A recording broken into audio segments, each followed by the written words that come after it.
آقا خسته نباشی. سلامت باشی عزیزم. ببخشید اینجا آرایشگاه زنونه است یا مردونه؟ چطور مگه؟ دیدم سبانه است نه اینجا نه این حاج خانم اینجا نشست. شما حاج خانم؟ پس چیه؟ با حتما خود داریم یا با حتما زنونه هم داریم؟ نگاه کن از اون سوء تفاهم شده. اول خب ایشون آقا هستن به خاطر سرما. ببین این ریشش و مخصوصا شامپویی که زده مو عطرش همه جا رو گرفته. آره عزیزم. خب بله. شما کاری داشتی اینجا؟ در خدمتت هستم. بعد اومده بودم تلویزیون نگاه کنم. تلویزیون برای چی نگاه کنی؟ تلویزیون خود تو خونه خودتون هست. نه تلویزیون ما خراب شده اومدم اینجا نگاه. و چی میخوای نگاه کنی؟ فوتبال میخوام. ها فوتبال میخوای نگاه کنی عزیزم. طرفدار کدوم تیم هستی؟ عرضم به حضورت که تراکتور. تراکتور. عجب. بله. تیم فقط تیم نمیتونم بگم چه تیمی.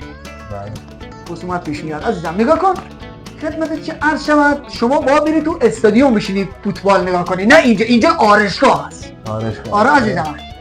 خب 150 میلیون بده آقای محترم که من برم ورزشگاه نگاه کنم. 150 میلیون یعنی یک بلیتیه؟ بله. خب اینجا که بازی نیست باید بره امارات نگاه کنه. خب بده من. بده. خب بده من. عزیزم من خب بده من شرمنده تا همینجا میشه نگاه کن همینجا میشه فوتبال نگاه کن. قربون عزیزم یا چی بده؟ ناراحت نشی یا همینجا میشه فوتبال نگاه کن. میزنیم کلتو باشی حتی کچل فرق وسط فرق بغل